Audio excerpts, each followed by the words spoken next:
GIT की smart class में आप सभी का स्वागत है। एमएस एक्सेल की इस क्लास में आज हम लोग सीखेंगे टेक्स्ट इनवॉइस की एंट्री करना एक्सेल के सीट पर। जैसे कि अगर हम किसी प्रोडक्ट को अगर हम परचेज करते हैं तो उस प्रोडक्ट को हम एक्सेल के सीट पे हम कैसे जो है उसको मेंशन करेंगे, उसका टेक्स्ट इनवॉइस हम एक्सेल पे कैसे बनाएंगे। जैसे क्या होता है कि आज भी ऐसे बहुत सारे बिजनेसमैन हैं जो कि उनके पास अगर जो है कंप्यूटर की व्यवस्था नहीं है, सॉरी, कंप्यूटर की व्यवस्था है और उनके पास टैली सॉफ्टवेयर या बीजी सॉफ्टवेयर नहीं है, तो वो आज भी अगर किसी कस्टमर को प्रोडक्ट सेल करते हैं तो आज भी जो है वो एक्सेल के सीट पे अपना बिल बना करके वो क्या करते हैं, देते हैं। तो जैसे कि अगर कोई प्रोडक्ट खरीदा गया है तो उसको जो है एक्सेल के सीट पे उसकी टैक्स इनवॉइस की एंट्री हम कैसे करते हैं, उसकी बिल को हम कैसे तैयार करते हैं, वही आज की क्लास में हमको जानना है। जैसे यहाँ पे एक फर्म का नाम लिखा हुआ है Gayatri computer private limited. Gayatri computer एक प्रकार की फर्म है और इस फर्म का address near railway station road Patna Kushinagar दिया है और एक कस्टमर जिसका नाम है राजू गुप्ता। और ये कस्टमर इतने सारे प्रोडक्ट को ये परचेज करते हैं कंप्यूटर यानी कि गायत्री कंप्यूटर प्राइवेट लिमिटेड से, तो क्वांटिटी के हिसाब से, इसको रेट के हिसाब से इनको कैसे जो है समझना होगा, मतलब इनको कैसे जो है इनवॉइस मिलेगा, एक्सेल के सीट पे कैसे बना करके दिया जाएगा, वही एंट्री हम करना बताएंगे आपको। ठीक है। जैसे यहाँ पे ये डेल कंपनी का माउस ले रहे हैं तो एक पीस माउस का रेट इनका 300 रुपया देना पड़ रहा है। ऐसे ही डेल कंपनी का कीबोर्ड ये खरीद रहे हैं तो एक पीस का रेट 560 रुपया देना पड़ रहा है। ऐसे ही एचपी कंपनी का मॉनिटर ले रहे हैं तो एक पीस का रेट 3000 रुपया देना पड़ रहा है। और मॉडम है तो एक पीस का रेट 4000 रुपया है और सीपीयू का एक पीस का रेट 1500 रुपया आपको दिखा रहा है। लेकिन क्वांटिटी चूंकि क्या है, अलग अलग दिया हुआ है। जैसे इसमें 3 क्वांटिटी है, इसमें 4 क्वांटिटी, इसमें 5 क्वांटिटी, इसमें 6 क्वांटिटी, इसमें 7 क्वांटिटी। अब इसी के हिसाब से आपको निकालना है टोटल अमाउंट। अगर पर पीसेज का रेट 300 रुपया है तो 3 पीस का रेट कितना होगा, 900 रुपया होगा। लेकिन कैसे आएगा, मल्टीप्लाई करना पड़ेगा। ठीक है। यानी कि सबसे पहले हम इक्वल करेंगे और यहाँ पे क्वांटिटी को सिलेक्शन कर लेंगे और मल्टीप्लाई कर देंगे जितना अमाउंट है। कितना अमाउंट है, 300, बस एंटर कर देंगे तो ये रिजल्ट आ जाएगा 900। अगर एक क्वांटिटी का रेट 300 तो 3 क्वांटिटी का रेट कितना हो जाएगा, 900 रुपया हो जाएगा। अब इसी को ड्रैग एंड ड्रॉप करेंगे तो ये पूरा रिजल्ट यहाँ तक आ जाएगा। अब चलिए, अब इस अमाउंट को अगर इनको पैसा भी पेमेंट करना होगा तो इनको पैसा कैसे देना है। देखिए, अब ऐसा तो है नहीं कि कहेंगे कि तब ठीक है ये अपना 900 रुपया ले लीजिए माउस का, ये 2240 रुपया ले लीजिए कीबोर्ड का, 15,000 रुपया मॉनिटर का ले लीजिए, मॉडम का 24,000 ले लीजिए। वो टोटल एक बार में पूछेंगे कि टोटल पैसा हमको कितना आपको देना है। तो टोटल पैसा ये क्या करेगा, जोड़ करके बताएंगे। जो फर्म के मालिक होंगे जोड़ करके बताएंगे कि आपको टोटल कितना पैसा देना है। किनको, राजू गुप्ता को, जो कि सामान परचेज करने गया है। तो इसके लिए यहाँ पे इस पूरे डेटा को जोड़ने के लिए अल्ट के साथ इक्वल टू बटन दबा करके एंटर करेंगे तो ये सम को जोड़ करके यहाँ पे बता देगा कि 52,640 रुपए का आपका क्या हुआ है, सामान हुआ है, कि 52,640 रुपया आपको देना है। अब इसमें भी जैसे जो कस्टमर होगा वो कहेगा कि 52,640 रुपए का हम आपके वहां से सामान ले रहे हैं, क्या कुछ पैसा आप डिस्काउंट नहीं करेंगे। तो इन्होंने कहा कि चलिए ठीक है, कोई दिक्कत नहीं है, आपकी फी में हम 200 रुपया माइनस कर दे रहे हैं, सॉरी, आपके जो है टोटल अमाउंट में 200 रुपया क्या कर दे रहे हैं, माइनस कर दे रहे हैं।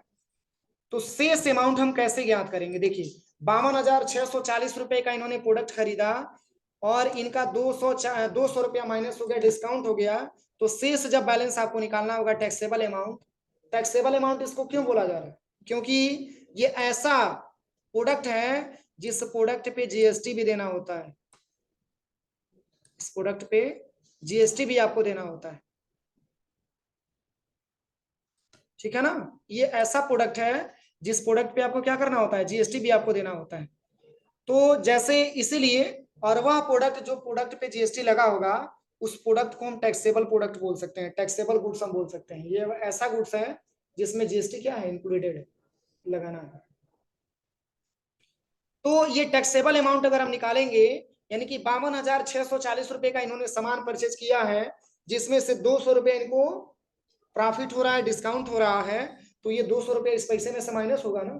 सबसे पहले इक्वल करेंगे और यहाँ पे 52,640 को सिलेक्शन करेंगे और माइनस लगाने के बाद कितना अमाउंट लिख लेंगे, 200 रुपया ले लेंगे और एंटर करेंगे तो ये अमाउंट इसमें 52,440 रुपया आ जाएगा। क्योंकि 200 माइनस हुआ, 52,640 था और ये 52,440 आ गया, यानी कि 200 कितना हो गया, माइनस हो गया। अब चलिए, अब ये कह रहे हैं कि नहीं आपका तो ये मैंने डिस्काउंट करा करके आपको टोटल मूल्य बताया है कि जो पैसा आपका 52,640 रुपया आपको देना था, वो पैसा आपको 52,440 ही रुपया देना है, क्योंकि 200 रुपया मैंने क्या कर दिया, डिस्काउंट कर दिया। अभी इस पे मैंने आपको टैक्स अप्लाई नहीं किया है, इस पे आपको टैक्स भी देना है, चूंकि टैक्स आप देंगे तभी हम गवर्नमेंट को जमा करेंगे। अब ऐसा नहीं है कि एक देगा कि तब ठीक है रहने दीजिए, हम टैक्स नहीं देंगे, वैसे ही प्रोडक्ट आप दे दीजिए, तो टैक्स तो देना ही पड़ेगा ना, या रहने दीजिए टैक्स अगले साल जोड़ लिया जाएगा, ये तो टैक्स देना ही पड़ेगा ना। आप प्रोडक्ट खरीदेंगे तो टैक्स आपको देना ही पड़ेगा, क्योंकि छोटे छोटे कस्टमर से टैक्स लेकर के और बड़े व्यापारी जो लोग होते हैं वही क्या करते हैं, टैक्स जमा करने का काम करते हैं गवर्नमेंट। तो जैसे इन्होंने बोला कि आपका 18% जीएसटी भी इस पे चार्जेबल होगा, जिसपे 9% आपका सेंट्रल टैक्स लगेगा और 9% आपका स्टेट टैक्स लगेगा। क्यों? क्योंकि ये जो सामान आपने परचेज किया है ये अपने उत्तर प्रदेश में ही किया, तो उत्तर प्रदेश में अकाउंटिंग में मैं आपको पढ़ाऊंगा। उत्तर प्रदेश के अंदर अगर आप किसी गुड्स या सर्विस को सेल या सप्लाई करते हैं, लोकल जीएसटी लगता है, जिसको हम सीजीएसटी और यस जीएसटी के नाम से जानते हैं। सीजीएसटी का मतलब होता है सेंट्रल टैक्स और यस जीएसटी का मतलब होता है स्टेट टैक्स। मतलब अपना सी का मतलब ये होता है कि जैसे सेंट्रल का मतलब अगर 18% आप जीएसटी दे रहे हैं तो 9% मोदी जी के पास जाएगा और 9% जोगी जी के पास आएगा, ठीक है। तो ये 9% जीएसटी आपको पेमेंट करना होता है। तो ये आपको कैसे निकालना होगा, तो जैसे अगर सबसे पहले आपको सीजीएसटी निकालना हो तो सीजीएसटी आप कैसे निकालेंगे। अब देखिए सीजीएसटी भी अगर आप निकालेंगे तो किस पे निकलेगा, टैक्सेबल अमाउंट पे निकलेगा, क्योंकि उसी पैसे पे आपको टैक्स भी पेमेंट करना है।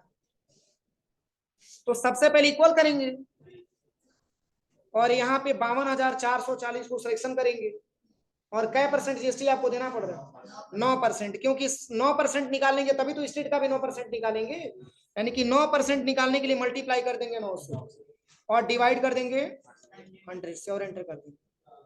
सोचिए कितना अच्छा फायदा है।